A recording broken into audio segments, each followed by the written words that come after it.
Knock knock. Who's there? Your nightmare.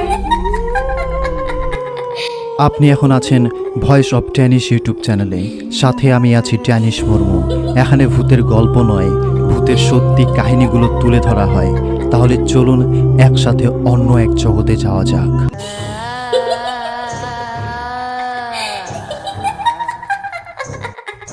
Welcome বন্ধুগণ, ভূতের গল্পের ৭ম পর্বে।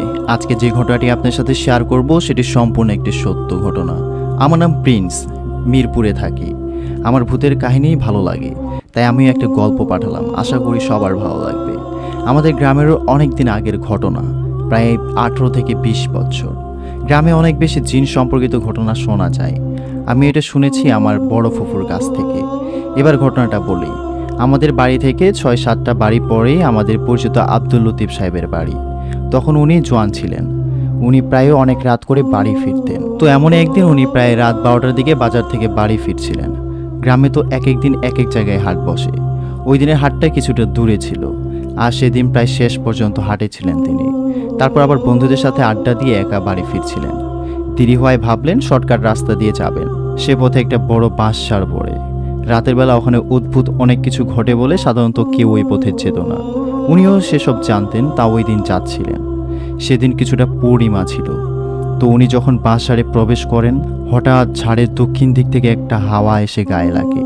তখন আবার শীতকাল ছিল, তা ওনার কাছে কেন জানি কিসের একটা খটকা লাগে। কি মনে করে চারিদিকে একবার তাকান, আশেপাশে কেউ ছিল না। উনি হাঁটতে থাকেন। কয়েক মিনিট পর হঠাৎ তার বাম পাশে ঝাড়ের একটু ভেতরে দিয়ে কয়েকটা বাঁশ খুব জোরে 2-3টা ঝাঁকুনি দিয়ে থেমে যায়। উনি একটু চমকে যান, কিন্তু না থেমে হাঁটতে থাকেন। একটু পর আবার তার পাশে ঝাঁকুনি, এবার একটু বেশি। তো উনি সাহস করে জিজ্ঞেস করেন কে। কোনো উত্তর নেই। এবার একটু ভয় পেয়ে হাঁটতে থাকেন। তখনই সামনে একটু দূরে একজনকে সাদা দাড়ি, হাতে তাসবি, সাদা টুপি, জব্বা পরা একজন লোক ওনার দিকে আসতে থাকেন। কিন্তু একজন মানুষ হেঁটে আসলে তার গায়ে যেমন অসম উঠানামা বা নড়াচড়া বোঝা যায়, ওনাকে দেখে তা বোঝা যাচ্ছিল না। মনে হচ্ছিল সমানভাবে ভেসে আসছেন।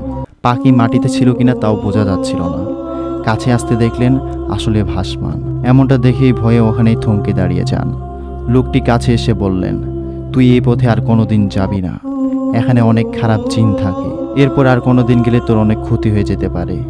উনি তো ভয়েই কাঁপছিলেন। লোকটি বলল, যা সোজা বাড়ির দিকে হাঁটতে থাকবি, সাবধান, পেছনে তাকাবি না। বলে উনি আবার আগের মতো ভাসতে ভাসতে চলে গেলেন। একটু সামনে গিয়ে মনে হলো অদৃশ্য হয়ে গেলেন, আর দেখা গেল না। উনি তা ভয়ে কিছুক্ষণ ওভাবেই দাঁড়িয়েছিলেন। হঠাৎ হুঁশ হতেই উনি খুব তাড়াতাড়ি হাঁটতে লাগলেন। ঝাড়ের প্রায় শেষের দিকে আসতেই ওনার চাদরে একটা টান লাগলো, আর মনে হলো অনেক দূর থেকে মেয়েলি কণ্ঠে কে যেন বলছে, এই লতিফ, তুই যাবি না। তোর দাদা আমার অনেক ক্ষতি করেছে, আজ তোকে পেয়েছি, দাঁড়া। ওনার দাদা জিনদের ব্যাপারে অনেক কিছু করতেন। ওনার জিন ছাত্র ছিল। উনি এরকমটা শুনে তখন জ্বরে দৌড়াতে লাগলেন। বাড়ি উঠোনে আসতেই নিহাজ নিহাজ বলে ডেকে গান হারিয়ে ফেললেন। এরপর টানা প্রায় 1 সপ্তাহ ওনার খুব জ্বর ছিল, আর বাড়ি আসার পর ওনার গায়ে চাদর ছিল না। পরদিন ওই ঝাড়ে গিয়ে খুঁজতে দেখা গেল চাদরটা অনেক উঁচু বাঁশের উপরে রয়েছে, যেখানে চাদরটা মানুষের পক্ষে ঝুলানো অসম্ভব। আর পরে জানা গিয়েছিল যে ওই লোকটির জিন ছিল ওনার দাদার ওই ছাত্র। এরপর থেকে ওই রাতে তো দূরে থাক, দিনেও অনেক দিন পর্যন্ত কোনো মানুষ চলাচল করেনি। যারা আমাদের ভিডিওটি ইউটিউব চ্যানেল থেকে দেখতেছেন, অবশ্যই ভিডিওটি লাইক দিয়ে আমাদের ইউটিউব চ্যানেলটিকে সাবস্ক্রাইব করতে ভুলবেন না। তো দেখা হচ্ছে পরের ভিডিওতে। ততক্ষণ পর্যন্ত ভালো থাকবেন।